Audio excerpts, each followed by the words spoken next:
Hello friends, તમારું સ્વાગત છે સંતોષ કિચનની અંદર। આજે આપણે એકદમ ટેસ્ટી અને ચટપટું એવું કાઠિયાવાડી ગાંઠિયાનું શાક છે તે બનાવીશું। ખૂબ જ આસાનીથી બની જતું આ શાક છે તે તમે પણ એક વખત જરૂરથી ટ્રાય કરજો, બધાને ખૂબ જ ભાવશે। તો ચાલો બનાવવાની શરૂઆત કરીએ આપણે।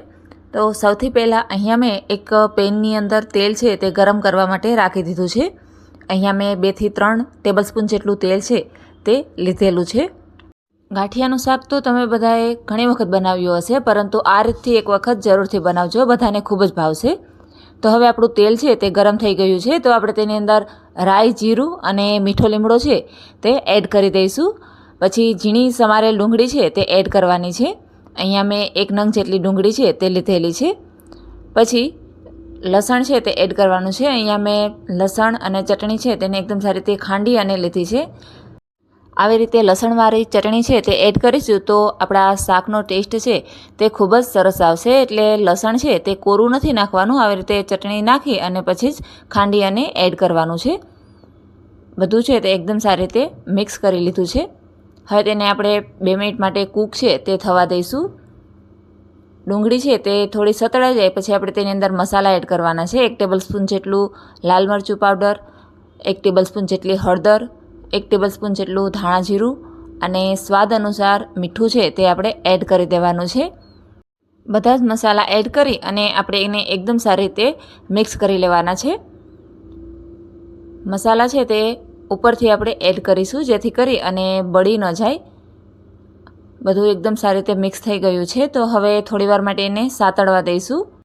1 મિનિટ જેટલું સતળાઈ જાય પછી આપણે તેની અંદર ટમાટર છે તે એડ કરવાના છે। અહીંયા મેં 1 નંગ જેટલું ટમાટર છે તે કાપી અને લઈ લીધેલું છે। એને પણ એકદમ સારી રીતે આપણે મિક્સ કરી દઈશું। ટમાટર એડ કરી અને ફરીથી આપણે તેને કૂક છે તે થવા દેવાનું છે। લગભગ 2 મિનિટ જેટલું મેં અહીંયા કૂક છે તે થવા દીધું છે।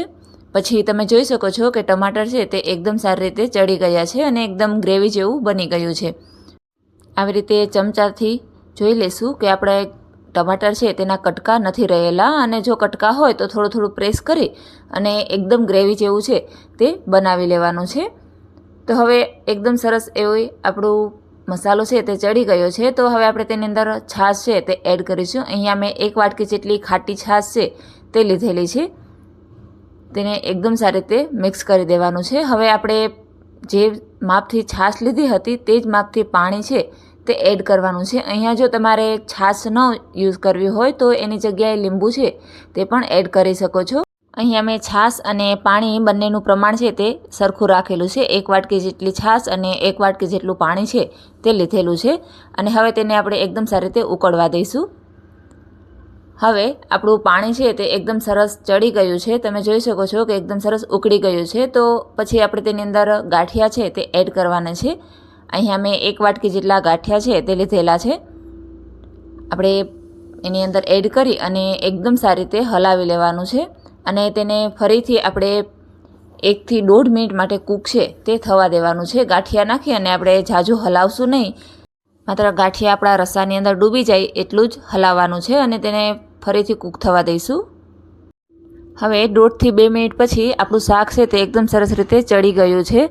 ઉપર આવી રીતે તેલ છે તે આવી જાય એનો મતલબ કે આપણું શાક છે તે એકદમ સરસ રીતે ચડી ગયું છે। અહીંયા હજુ પણ ગ્રેવી છે તે થોડી વધારે લાગે છે મને, એટલે થોડીવાર માટે એને કૂક છે તે કરી લેવાનું છે। અહીંયા આપણે ચમચો છે તે વારંવાર નહીં ફેરવીએ, નહીંતર આપણા ગાંઠિયા છે તે તૂટી જશે।